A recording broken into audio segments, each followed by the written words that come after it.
Good afternoon, everybody, or morning, or the time zone you are in right now. I will be talking about identity resolution for airline data.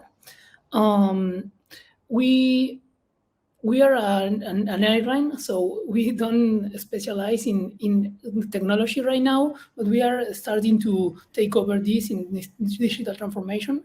So let me start. I have a disclaimer first. Today we are not going to show you any super cool ML algorithms. We tried, but we didn't get there yet because we started to work with Neo4j some months ago, and we are in a really cool process into doing the identity resolution, but we are not there yet. Okay. Well, from about the speaker, about myself, I study pure math, so I started in the academy, but jumped to big data as in the private sector, started in Globant, working for several clients, and arrived to LATAM a few years ago. Well, I'm going to give you more context right now, but after discovering the graph databases, everything started to look pretty good in order to solve these identity resolution problems. Well, as a little introduction, here on LATAM, we have a customer data platform that started a few years ago, but I'm going to give a little resume. It's a system which collects and unifies customer data from multiple sources with a single coherent, complete view of each customer. Well, on LATAM, we started with a big database formed with all the data from the client, but this had a really good problem, that is that we were getting a lot of sources from several places, and we were not being able to coordinate all those sources in that big database. So we had this big database, but we needed to have something else. So what we needed to integrate several sources, a number unknown in that moment, in order to identify a customer across the sources. Flight tickets is an especially important source because we are an airline, and we needed to identify the tickets in order to assign miles and give some kind of support for the clients. So in that matter, we started to work on a recognition, ticket recognition problem, and arrived to a solution that was a little bit to a structure. So we needed to modify that solution in order to be able to solve the problem better. So in the last year, we started a big process where I started a research. My boss say, okay, you can go and play a little bit with this issue, go to see what do you find. And we started to look for a solution in order to integrate all those sources that we have. Right now, we have like hundreds of millions of personal records, like emails, documents, the frequent flyer numbers, name, last name, phones, all related to the tickets and to the loyalty program. And we needed to find a way of integrating all of that in one place. So I started basic and looked for like record linkage in internet. So I found this old paper. It's a theory for record linkage from 1959.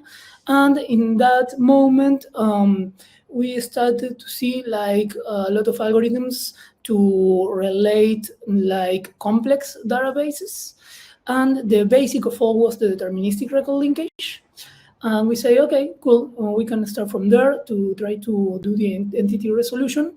But how to do this? Because with a lot of SQL queries was like not a good way of doing this, because we started with like several tables, like hundreds of millions of data points distributed in, I don't know, maybe hundreds of tables. And we needed a better way of doing this integration. So while modeling the problem with the team, we started to look into graphs on the whiteboard, like modeling the problem. Like you have one person and another, and you have the same email relating them. And in that moment, we discovered that the representation was like a one-to-one equivalent of the graph. And well, in that point, we say, okay, cool, graphs are unavailable here. So we started to focus on the community detection on graphs issues and discover like a lot of technologies, but in particular is where Neo4j enters. But anyway, I will leave you here in the presentation. Like I don't know if we can share the presentation afterwards in the recording, but anyway, I have a copy in a drive, so I can give you the link. And in that point, find a lot of papers working on precisely on doing community detection graphs, and started to read, and found several ways of doing this. But in particular, what we needed was a technology that was able to handle this amount of information, which was good enough to integrate with the system that we have.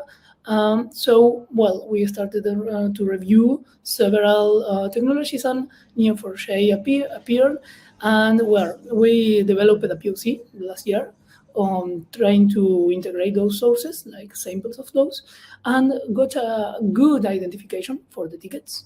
And we say, okay, yeah, we can work from here. And I started working with Neo4j on a bigger POC. And there too, the identification looked really good. And well, we started this journey at the start of this year. And well, in these first stages, we are working on a really deterministic approach, strongly based on a deterministic approach, because we are like trying to iterate over it. If you saw the presentation of Mike minutes ago, Mark, I don't really remember his name right now. He was talking about a really deterministic approach, like linking the emails and the names and stuff. Well, we started that way. I'm going to show you a little video here. I expect that you can see this. Well, here we are looking for some specific tickets from some flights from this year and the end of last year, and looking for a frequent flyer number and customer ideas and synthetic identificator that we have. And you are seeing like all the data related to me. I'm just exposing my data here. And what we were doing is like have a source identificator and comparing those with the other identificators for the other sources. What you can see here in green are tickets related to my entity, and those identificators, the one in gray over here, is the one from the old customer data platform, and the one over here is the one related to my loyalty number.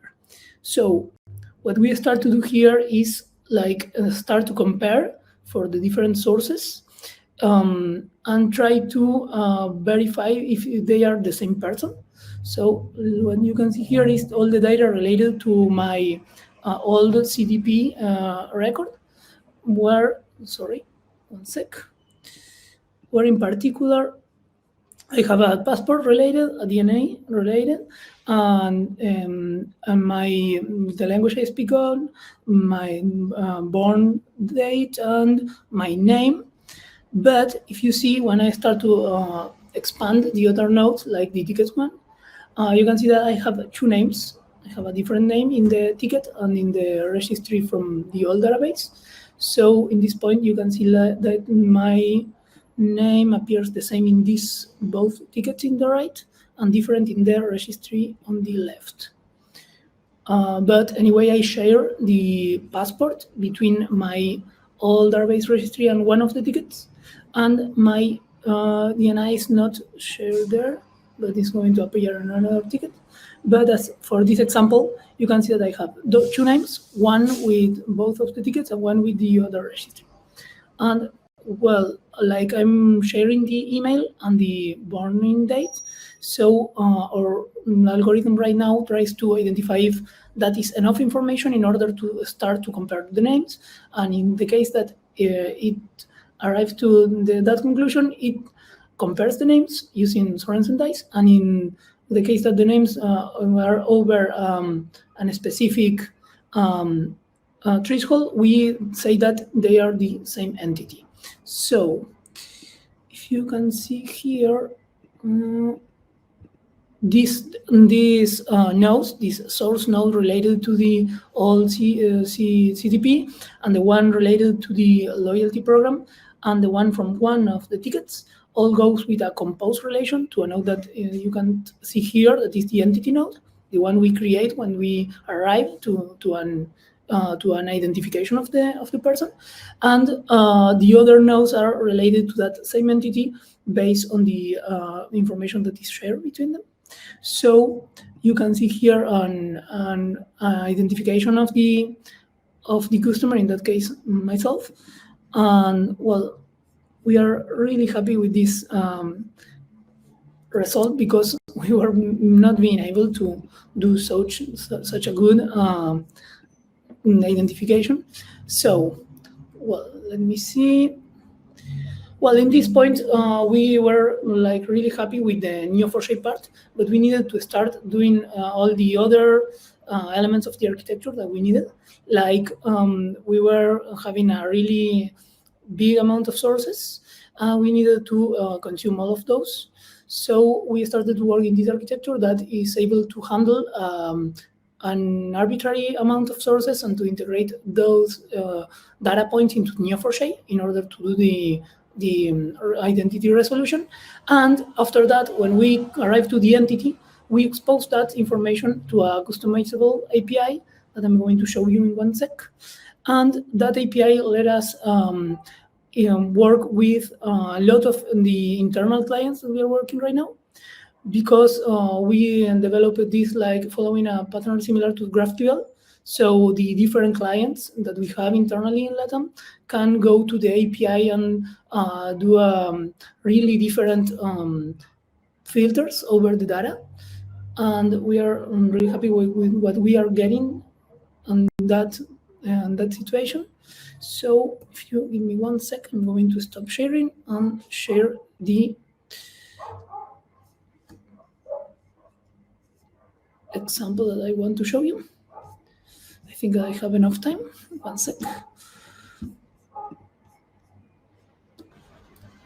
Well, as usual, when you are doing a live demo, I'm having some issues with that, so I'm going to complete the presentation just with the PPT. Sorry about that, because we have like 1 minute. So, perfect. Okay. Well, the road from here. As we are right now, we are really happy with the entity resolution, but anyway, we are planning to go a step further, and we plan to implement community detection as with specific algorithms, with more probabilistic approaches. So right now we are working with weakly connected components, modularity optimization, and Louvain as the main 3 algorithms that we are trying. So we expect to do an even better identity resolution. And with that, thank you for being here. I expect that you had a really good NOWS 2023. And well, I expect that you are happy with this session closing the event. Thank you so much.